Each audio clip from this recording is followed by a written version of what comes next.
we have had a change to the law as of September. In that it's always said we should make reasonable adjustments. They've just clarified what reasonable adjustments actually are and given a timescale for when these need to be made.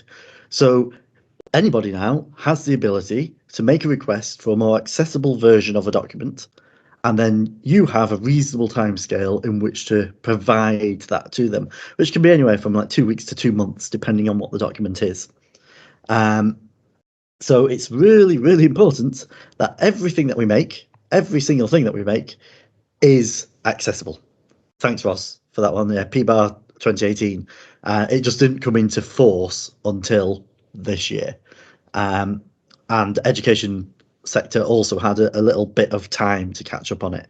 So if you're requested for things that have been made pre-2021, it's about a 2-month period. For things post September 2021, it's about a 2-week period to get it ready. So I thought I'd go through this presentation for you to show you what those things are and what it means by accessible. But why do we need to be making our documents accessible anyway in the first place? It's we've got the internet, surely they can figure it out themselves. Well, once you make something accessible to the people who have the worst visual disabilities or the worst hearing disabilities or processing disabilities, anything like that, it actually becomes a lot easier for everyone else to keep up with it as well. So you're not just helping those who have disabilities to access your work, you're actually helping everyone to actually process things a lot faster. So let's go through some things. I'm going to go through the main points with you and show you what they are. There is this link here. I'll be making this PowerPoint presentation available after this event, so you'll be able to click any of the hyperlinks that you want then. But the Web Content Accessibility Guidelines, WCAG 2.0, is basically a great place to go to find out, have I reached what I need to do for each thing? It is quite complicated. There are lots of things in there, but again, I'll break it down for you in here. So first of all, let's have a look at colour and contrast. Everybody likes a colourful presentation, don't they? But we've got to be really careful when we do it because not everybody sees colours the same way. So, for instance, we've got colour blindness. People who are colourblind cannot see certain colours. So if you've put, say, red next to green or something like that on there, it may be that some people can't actually distinguish those two colours from one another. So say you've got a pie chart, and in that pie chart you've got red and green. That's just going to look like one big blob to them. There's different coloured backgrounds. I personally find it very easy to read black on white and to read white on black, but not everybody has that same ability. Some people need it to be blue, some people need it to be green, yellow, all sorts of different colours. So we need to be able to make sure that we've got that ability to give backgrounds to them.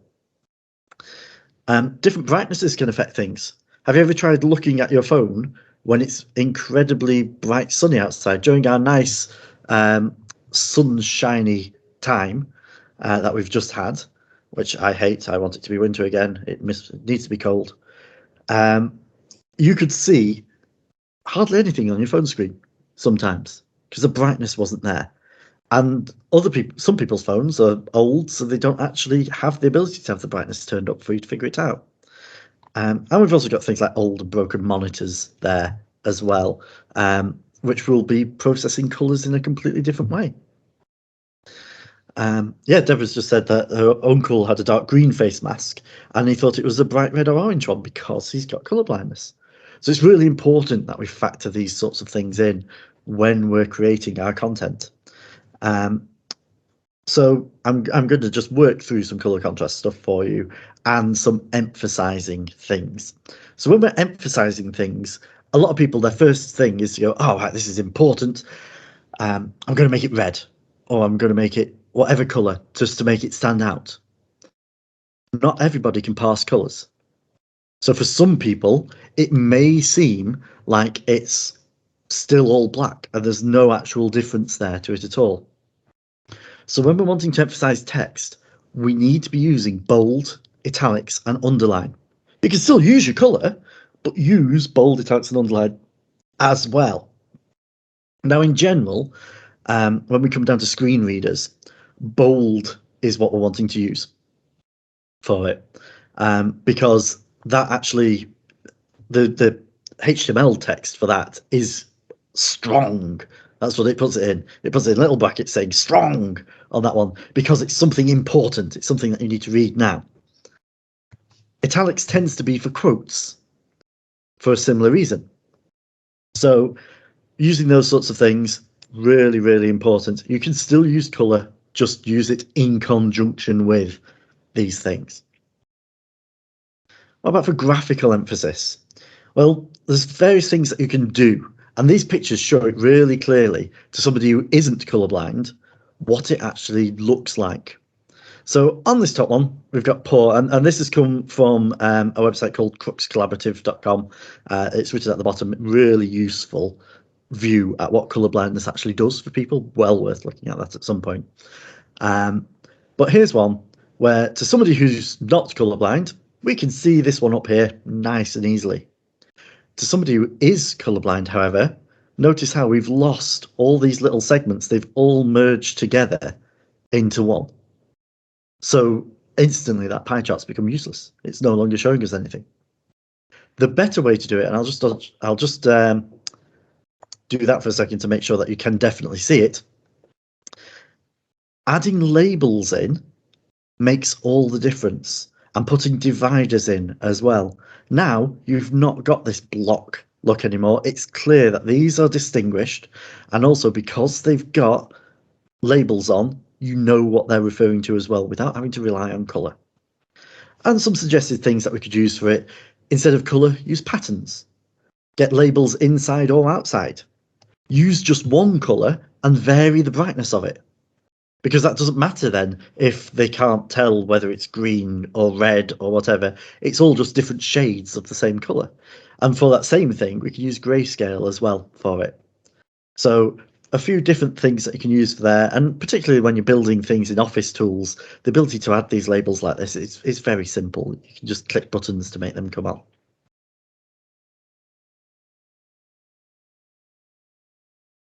Then we get to contrast, because obviously as we're using things, we often have various different contrast things to it. So on here, I've put a website in, which is the WebAIM Contrast Checker, which is quite a useful tool. When you put things into that, it tells you whether you've got the contrast levels right or not. And from that WCAG that I shared earlier, we've got some examples of what you should do. So as a bare minimum, it says that your regular text should be 14 points and below, and have a contrast ratio of at least 4.5 to 1. And I'll show you what this means in a moment. You'll be able to see it. For large scale text, it has to be 3 to 1. And various different bits and pieces in there for you to read at your own leisure at another time. But to show you what this means, here, this text, very legible. This is coming out at 8.59 to 1. You can see this really, really clearly. And going through this WebAIM contrast checker, that has passed. It's worked really well. This one on this side, however, has 2.58 to 1. You can barely read this text against the white. So you've got to make sure that you've got your contrast high enough for people to see on that one. So that just visually shows you what we're talking about here. As somebody who is doesn't suffer from any visual loss, I can read this, but it's very difficult and it actually strains my eyes looking at it. So if you've actually got things at a high contrast, you're making it easier for all of your learners, not just for those who have visual issues. Moving on from colour, we come to document structure. Now I know a lot of people will use bold, write out a thing and say, there we go, that's a title for this section. They might up the size of it or whatever. That's not actually a header. There's nothing on that that is telling somebody who's using a screen reader that this is a new part of a document. For that, we have heading structures and styles. So if I just open up a Word document quickly, and straight, just go for a blank one. Get some long image, some text.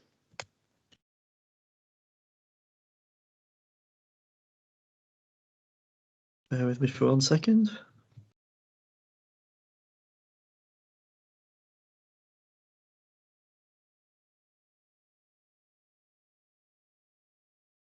Hold on.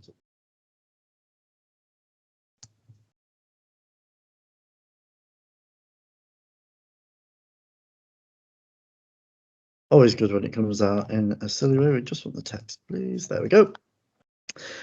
So some people will come into this document, and Word is going really slowly for me today. I don't know if anybody else in other instances have found that their Office products have been going slowly since coming back, but it's definitely been impacting us quite a bit, which isn't great. So some people would put in, they go bold, and they go, this is a header. It's a header, it's clearly a header, it's bold, it's underlined. We've made it font size 18 to make it clear. But to other people, it's not going to show up that way. What you need to be doing with this one is coming up here and clicking heading 1 or heading 2, depending on if you've got a title on the page or not. So heading 1, that is now clearly a header. To anybody using a screen reader for them, this is going to say this is a heading. So you know when we come into a document and we scan through the headings, looking through it, you scan through chapter headings and stuff, don't you? If somebody's got low vision or processing issues, they can't do that. They can't distinguish where the headers are just by scanning for it. So the screen readers do it for them. And again, this looks back into HTML, where this has literally had H1 added to it. And then the one underneath it, that's now got H2 added to it. And H2 comes after H1. And if we actually go into our navigation, we can now see it's created. It knows everything under header 1. Header 2 comes underneath that. And you can click and navigate through this. It's created a contents list for you already.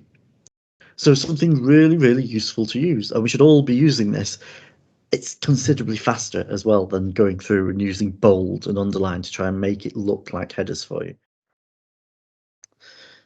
And as we're talking about documents, it brings us into fonts. I apologise for going through this so quickly. I just want to make sure I get through everything in the time that we've got allotted. So fonts, there's a few things that we need to think about with these. We need to make sure that they are legible, and we need to make sure that they are readable when we're using them.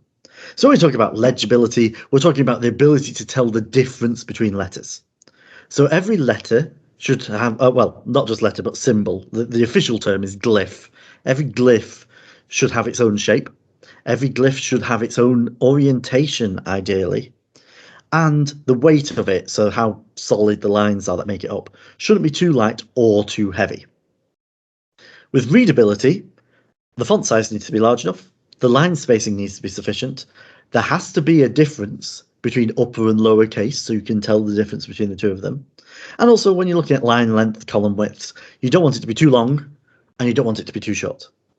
So you're looking at about an A4 size width at maximum is what you want. You don't really want to go beyond that, and you want to have more than one word on a line. Otherwise, it's going to start confusing people as they try to read it. So let's have a look at some fonts here. Now, this is screenshots, so and it's not come out very well, so I do apologise for that. But here are some different font styles that we've got.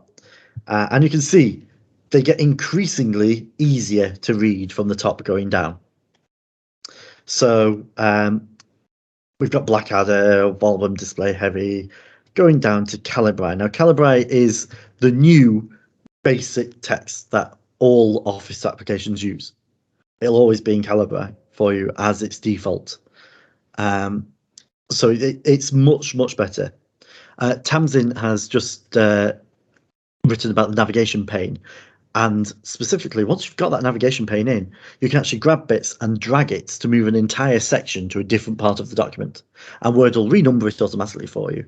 It'll also create a contents list for you as well if you want to create a contents list at the start, which will be clickable, which makes life so much easier for all of your students, all of your staff who are trying to navigate their way around documents. A brilliant, brilliant tool. Times New Roman used to be the standard, but when you look at it, you can see the O, the M, the A, and the N, they're all in exactly the same orientation, and they all look slightly blocky, which is why it's fallen out of favour. And we've moved more towards this Calibri one here, where everything's a little bit more rounded and has its own sort of shape to it, so everything looks different. And I know many people are going to hate this, and they're going to potentially kick off about this. The best one for legibility that is out there is Comic Sans. That's why everybody used it. That's why it got used so often by so many people, because it is one of the most legible fonts that there is out there. Everything has its own orientation for it. So it is readable for many, many people. And every letter has a very clear, distinct shape to it. The other one that's useful is one that's called Sitka. Now, these three, I've focused on these three because when you go into Immersive Reader, which we'll come to later on, that's in there for you. The Open Dyslexic font, I have used that before. And for me, as somebody who isn't dyslexic, I actually find it a bit harder to read. I don't know what it is about it, but I do find it a bit harder to read for myself because it feels like all the letters are fading as you get further up, which I know is how it's meant to be. But again, it was designed by some dyslexic people. But what we need to remember is every single person is different. What works for some people won't work for others. So if it works for your students, and that's what you've got to find out, what do your students like? What works for them? Use the fonts that work for them. Really, really important to think of that sort of stuff. So yeah, just making sure that you've got things that are really clear, really easy to read. We then get to font sizes. So unfortunately, as this is a PowerPoint, I've already broken my own cardinal rule on this one with them by changing my font sizes, but you'll see why as we go for it. So first of all, font size 8. It's very, very hard to read. It does have its uses though. When you're wanting to give a link to where you've sourced something, having it in font size 8, that's fine. But if you're actually wanting to get knowledge across, don't use that one. Ross has made a really good point as well. Don't use PDFs, use Word if you can, because in Word, at least they can change the font if they need to. Brilliant thing, that one. Font size 8, very difficult to read. Font size 10, it's slightly better, but it's difficult to read. So you can use font size 10 for things. I know I've used it many times when I've applied for jobs and they've said you can only use one page of A4 for something. It's like, right, I'll shove it down to font size 10 and I can fit more on. That sort of thing. But if you're using this as something that you're wanting to teach people with, make sure that you're not using font size 10 if you can avoid it. Font size 12 is one of the most readable ones. That tends to be one of the ones that we say use font 12 as a default. I personally prefer to use 14. Having been a secondary school teacher, anything that I printed out for my students was always in font size 14 because I knew the majority of them would be able to read it. So font size 14 as a minimum on printed work is what I went for.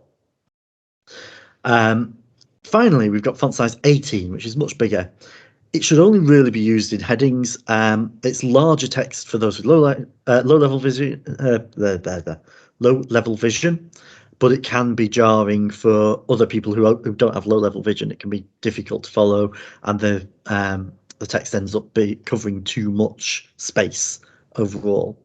However, in PowerPoints, especially if you're going to be projecting it on the screen behind yourself and expecting people to see it, font size 18 is pretty much the minimum font size you should be using for a projected PowerPoint, because otherwise it's just not going to be legible from the back of the room. It's not going to be readable at all. So you could use higher than 14, but use common sense whilst doing so.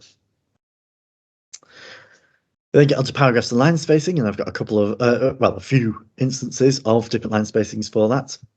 The one that I prefer the most when we've got paragraphs, having paragraph spacing, really important. Because if you don't have spacing, then like this one here, it just looks like a big square. There's a square of information. Just pen for that one. So that is a square. You can't tell where one paragraph starts and the other ends. We've then got, with paragraph spacing, here you can now tell each one is a separate paragraph. Great. And you can even, if you want to, add indentation to it as well. So this is specifically a hanging indent. So the indent goes in on the next line down. You can have it the other way around as well. So the top line goes in and the others go down. So you've got a few different things there. We've then got our line spacing as well. So with our line spacing, again, no line spacing, difficult potentially to read for some people on that one. If you've got 1.5, it's become a bit clearer. They're separated out. And then we've got 2.0 as well. With this one, it's very useful for some people, particularly people who might be dyslexic or people who might struggle with following along with what text is saying unless it's separated out. But it's also really useful having this sort of separation if you want them to make notes as they go along. So in between each line, there is space there for them to be underlining things, for them to be putting colours and stuff without it necessarily impacting on other lines. So line spacing 2.0 can be quite useful for you. And then that final bit on fonts, going to get to capital letters. Some people love using capitals and all caps. The amount of times that you have to say to people, stop shouting, we know, because they've used all caps for something. Screen readers hate all capital letters. They can't distinguish between a capital letter at the start of a thing and or as a way of grouping things from a capital letter in a sentence. So if you've got, say, capital letters written in something in capital letters, it's going to read it out as CAPETALLETTERS. That's not useful for anybody. You've completely lost exactly what that means. So you can use capital letters and have the C capitalized and the L capitalized and the rest as a sentence case. That makes sense. But don't use full capital for stuff. And then another thing, which it does make it look like you're shouting. And looking at this one here, capitalized text is hard to read. Here, all of this is one big rectangle. All the letters are exactly the same height. They all look boxy. So it's just become one big rectangle that you can't really read. Whereas if you have it in sentence form, it's a lot easier for you to read. So even though, as people who do have processing things, who do have good processing ability, we can look at this and we can parse it. We're actually having to use more mental capacity to parse what this sentence says than we do for this one. Because as David has said in the chat, we read shapes, we don't read words. So box, box, box, box, box, box, box, box, box, box. It's all the same shape. And it's very, very difficult to parse that. So make sure you if you have to use capitalized text for something, use it incredibly sparingly because it's not going to be helping anybody. So on to our next one. There we go. And we start to move into hyperlinks. So we've done about text, we've done about our fonts and capitals. Now we get onto our hyperlinks. Everybody knows what a hyperlink looks like these days.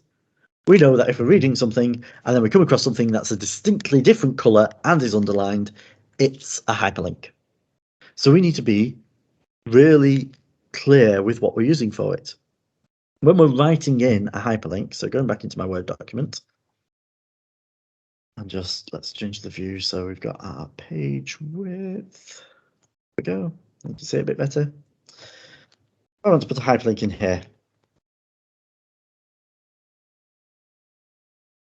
I could put in https://bbc.co.uk/news like that.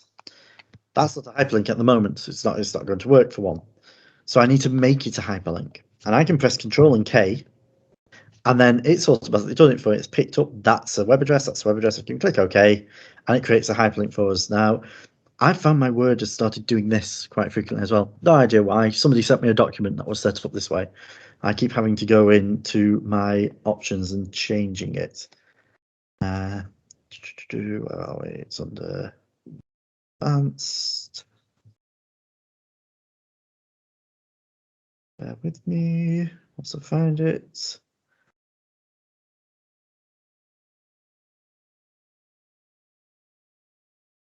It's printing. Where's it gone? I've got my HTML bit somewhere on here.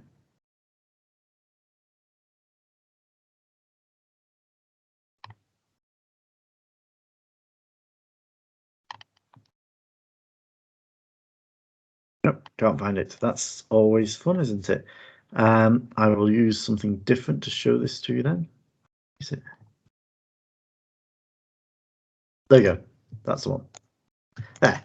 So that's our hyperlink there.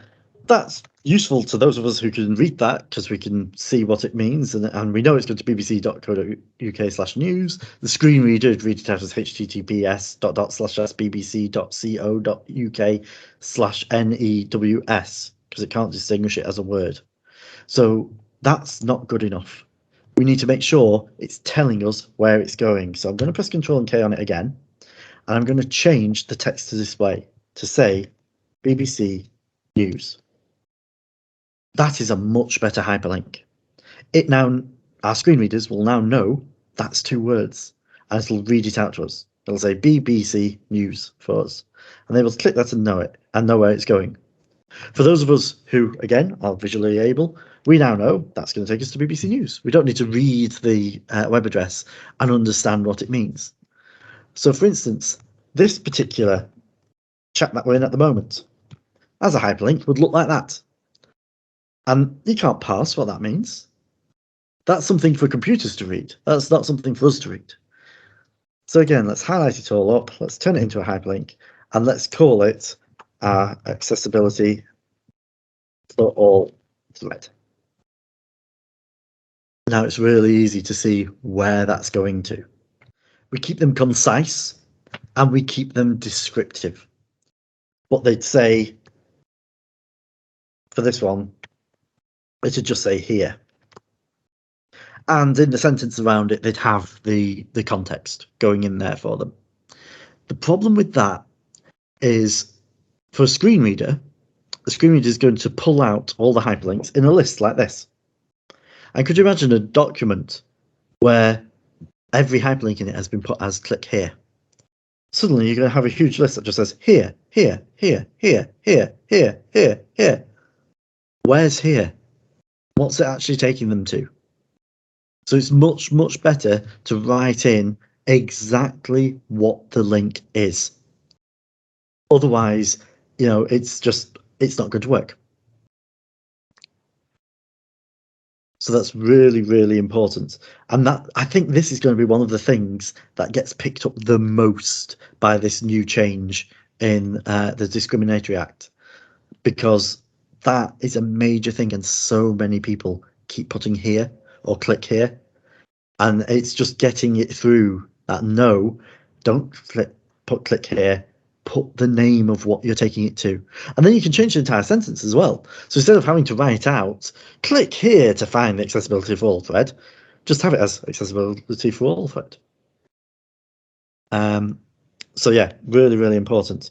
And David, with the screen reader, they've tried to emulate what we do as people who are visually capable.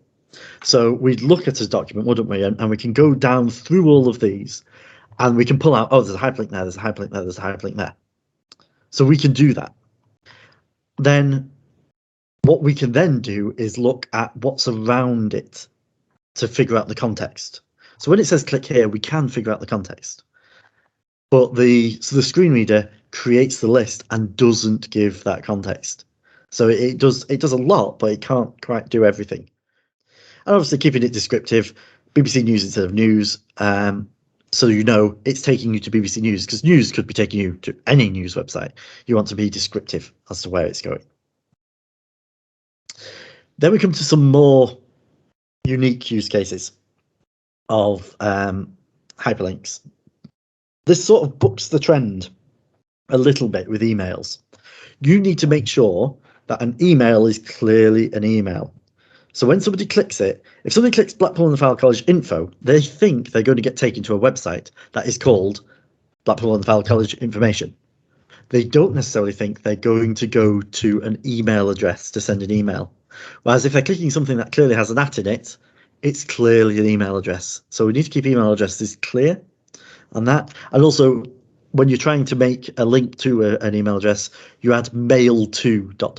onto it for it to become that. And when they click that, it'll open up whatever their default email editor is.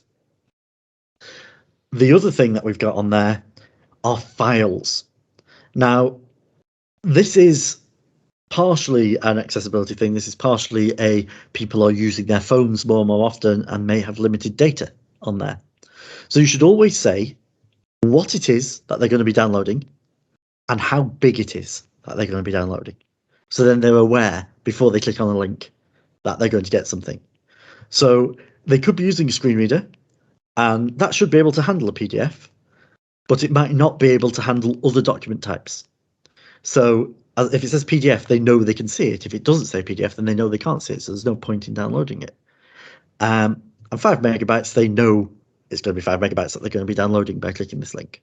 So if they're tracking their data, that's really important. This is massively, massively important for places like in the north where we do have high levels of deprivation, and people may not be able to afford to have unlimited data contracts. They may even be limited at home on what they can download as well. So got to be really careful with that. So useful thing on there. So that's our basic layout of things. What about images? I hear you say.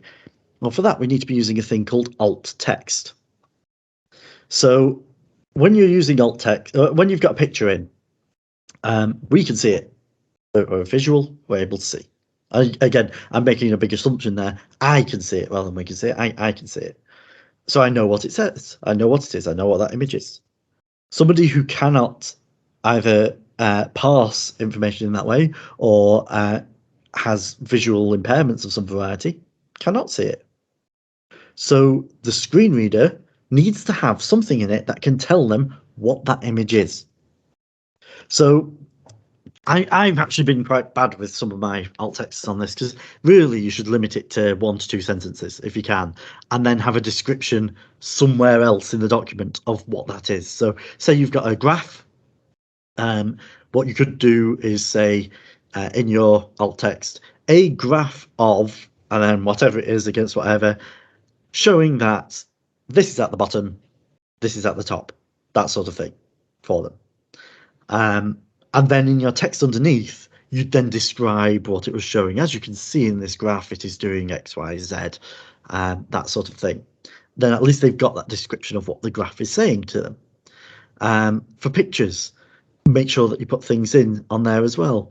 One of our training things that we've done this past year with all of our colleagues across Blackpool and the Fylde is getting them used to using alt text. Now, Word is great. It automatically generates things for you, but it's not perfect, not by a long shot. I had a nice picture of me superimposed over Blackpool and Fylde College like this. And the alt text came out with a person eating grass. So I was definitely not eating grass. I was just looking contemplative outside the college. So that was something that we were testing people on, was, have they been into alt text and have they actually modified it? Most people modified it, got it right. One person just doubled down and added a caption onto the picture, like a title onto the picture saying, a picture of Stephen outside the college eating grass. It's like, what? I'm clearly not, but okay, fine. At least they've kind of followed what it was meant to do. So you've got to be really clear on what you're putting in there, and I'll show you some demos of that later on as we're going through. So we apply that by using the alt text tool for that. So within Office 365, as it currently is, you can right click on images and just click edit alt text, and it'll bring the box out to the side for you here, and you just write it in there. If a picture is just decorative, if you've just put it in there because it's pretty, like a nice background image or something like that, that has no bearing on the content whatsoever, it's just there to look nice, you can tick the mark as decorative, and that just won't pick it up. So it becomes as if it's not there at all to the screen readers for you. And you can actually see this when you go into things like Immersive Reader, because it'll read out what you've put in the alt text, or it'll just say image. So you need to make sure that you've got it there. Bulleting and numbering. How many people do we know of who don't actually use bullet points and instead will use greater than or less than signs, or will number it themselves, 1, 2, 3, 4, stuff like that? Great, it's still splitting it up. However, if you use the bullet point and the numbering list tool, that actually puts it into the code, into the HTML code behind the document. So people using a screen reader, again, will be able to jump through bullet points the same way we do.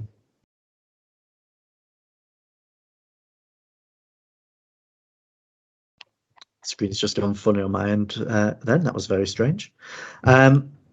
So by using bullet points, it helps you make clearly defined key terms or concepts. You can chunk your writing. You can make hyperlinks easier to see. And also, it splits up walls of text. I know I get bored quite easily reading walls of text. Having the bullet points help with that. The numbered lists are specifically for putting things in sequence and connecting things together. So bullet points may not actually be connected in what you do. Numbered lists are. So yeah, numbered lists for instructions, perfect for use on that one. So definitely making sure that you've got those there. So whenever you see somebody who hasn't used bullet points or haven't used numbers, just flag it up with them. You know, make a meme or something like that out of it that you can send to people and go, you've missed it again, or something like that, and just get it out there to people because it's really important it's used. And then we come to video captioning, meeting transcripts and stuff. It used to be, it was incredibly difficult to get captions onto videos. It's now really, really easy. Microsoft Stream and ClickView and various other things now have an auto captioning thing. Even TikTok has auto captioning on it. Important that you go back through it after the fact and make sure it's not picked up your accent in a weird way. It doesn't really like northern accents that much. We've got somebody here in my wider team who has a bit of a northern accent, and every time that she says Blackpool and the filed, it picks it up as black porn on the file. So you need to go through and you need to make them accurate. As David said, by law, they do need to be accurate. So it's not good enough just clicking auto-generate. Go back through, make sure they're correct. So then you've got it there. Teams, as of a few weeks ago, got updated. So whenever you click recording, it can also start transcription for you. Captioning can do different foreign languages as well. I'll show you how in a moment, Gecko, that one. So with Teams, you've got the live captions. We've got recording and transcription. So moving on to our next bit, we've got Immersive Reader. So most people now, I think, will have seen Immersive Reader in one way, shape or form. But it does lots of different things for us. So I'm going to bring up my lowermix and text again. What's good with PowerPoint Live as well, because we've got that there now, you guys can, even if I've got something filling my screen so the captions aren't there, anybody who's using PowerPoint Live on their phone or on a separate window are able to see the captions still as it's going on. I'm going to be using it in live demonstrations that I do going forwards as well. Ideally, I could do with a little microphone that I could plug on to here, that could then get picked up there. But personally, I prefer to go for the 90s skater boy approach and just have my microphones on my headsets around my neck like this. So I'm super cool like that. But yeah. So ignoring that for a second and coming back into here, we've got our Immersive Reader. Now, Immersive Reader is supported in multiple EdTech tools. There are literally, Microsoft has just made it freely available to any EdTech tool out there. So Canvas has it, Minecraft has it, Flipgrid has it, Wakelet has it, all sorts of different things. And if I click this button here, oh, it's changed the layout of it. That's interesting. So this is a new version of, it used to open up in a new window. It's not anymore. And we've got the things at the top here instead. That's interesting. So we can zoom our text in as we need to at the bottom. And we've got various different options on here. So we've got our text spacing. Do I want to increase or decrease my text spacing? Do I want to change the syllables so I can see each syllable as I've got there? So it's lo, rem, ip, sum, dol, or. So you've got those there to help. We've got read aloud. So if I just do that a second and get it to read aloud for us. Oh, interesting. I wonder what's preventing it from starting. Strange. So I don't know what's causing that to not work. I'll go into another tool for it in a second for that one. We've got line focus. So we can get it to focus on individual lines as we go through, or on 3 lines at a time, or on 5 lines at a time. So apparently this is really useful if somebody's had a recent head injury in, say, a rugby match or something like that. So that then helps them focus, particularly if they've got a small concussion. They can focus on the words a little bit easier. We've got page color. So we can change the page color to be something that we can read easily against. No more needing to have a filter that they put over the screen. Instead, they change the screen color itself. We've got column width, so we can change how wide it looks depending on how we want it to be. So there are our basic tools on this, and it just doesn't seem to have the full features, which is a shame, on the desktop version. I know on the website version there is, and in Canvas as well. So if I just go into Canvas and into one of our courses on there, and just onto a page, there we go. Oh, this material looks very familiar to what I've been presenting today. I click Immersive Reader. This is the one that I'm used to it looking like. We have these different tools here. If I click these settings, I can choose, do I want a female voice, a male voice? Do I want it to be slow, fast at how they read it out to me? And if I click play. Guide, color and contrast. Estimated reading time, 4 minutes and 52 seconds. So it's reading it out for us. On our text preferences, these are those preferences that we saw before, but we can also change the font style to make it easy to read. You can change the text size to make it easy to read, the color background, all that sort of stuff. If you're teaching English, you can have it highlight the nouns, you can have it highlight the verbs, adjectives, adverbs, highlight all of it, put some labels in so you know what it is that you're looking at, change the colors so it shows up the way that you want it to be, and even split it by syllables as well. So lots of different things in there that are really useful for us. I'm just going to turn those off because I find it a little bit distracting whilst doing the others. And then we get to reading preferences. So we can put line focus on like I showed and have the 1, the 2, or the 5. It doesn't always show 5 lines depending on how big you've made the text at the time on there. There's a thing called Picture Dictionary. So if people aren't necessarily aware of what a word means, they can click on there and there's a picture that kind of shows you what it means. So backgrounds, let's get the background. Conscious, you're awake. It kind of works, but it's there on that. And then a really powerful one is this translate. So we have 65 different languages that it can translate into. including Welsh. Let's go for Welsh. And we can have it by word or by document. So if I've got it by word, I can click on Conscious, and it's got it in English and in Welsh at the bottom there for you, so you can see them side by side. I'll just jump to Chinese, and it's a simplified version of it. There's various different versions of Chinese there that we've got. And then we go Chinese traditional. Click on that. It now shows you there what is that word in Chinese.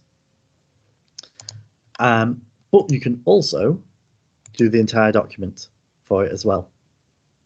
And with some of them, if it starts to work. 指南顏色和對比度，估計閱讀時間4分52秒972字。 It reads it out loud in that language. And about 40 of those languages, it'll read it out loud for you in. So let's jump to, I don't know, French. By document. Guide, couleur et contraste. Temps de lecture estimé, 4 minutes et 52 secondes. Or we could have it in Polish, that might be prevalent. And here, again by document, by word. Przewodnik, kolor i kontrast. As you can see, it's changed it from being specifically. It's not changed the context. It's not changed the grammar. So it's great. It's a really, really useful tool, but your grammar is still incorrect. So sometimes it's better to just have it by word and have them pick the words that don't make sense to them, and then it'll tell them what it is instead there for them. So that's our immersive reader tool. We've got our accessibility checker. So this was when I finished making this document earlier and then went into the accessibility checker in order to check that I had everything there. So I can type up in the top here, accessibility checker, and pick accessibility checker here. This toolbar at the top, brilliant. Whenever you're looking to do something and you're not sure where it's saved, just type it in the top and it'll find you the closest thing to what you've typed. So you're going to click accessibility checker. This comes up at the side and it's telling me I'm missing alternative text on one thing. I'm missing a slide title. I'm missing a section name. And it's giving me some warnings on stuff that might not be right for things. So if I go to missing alternative text, it's going to take me over to this picture here. And it's saying there's no alternative text on this. So I can right click on it. I can click alt text and I can say that this is a screenshot of the Windows ease of access toolbar. Got toolbar, toolbar. Toolbar is a very different thing. So there we go, and when you click on it, it's in there, and it's now updated to say that's not there. Hard to read text contrast. So here, again, it's picking up that some of these are actually quite hard to read for people. So be careful with them. Which is strange because it is the default things that they're giving us. So definitely need to check that. And then reading order as well. It's checked that you've got things in the right order for people to read it. So it's even picked up that because I've got these pictures in bubbles here, it's difficult for people to follow it. Really useful thing. And by ticking this keep accessibility checker running whilst I work, you've just got it on the side there so you can click at it at any time. And it keeps any accessibility tools that you need at the side as well that you can just click on. I can click on a picture and I can start putting in the alt text for that picture as I go. Really powerful tool. So that brings us on to our last slide, which is the Windows accessibility tools. And I was going to go through all of these in great depth with you, but I've run out of time, basically.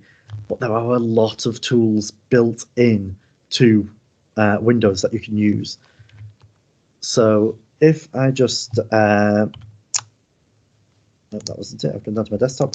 If I go into here and I type in ease of access, first one that comes up is brightness setting. And that brings us to this bit. And there's all sorts of things that we can do. So I can make text bigger in general. I can make everything bigger. I can make everything brighter. Various different things I can put in.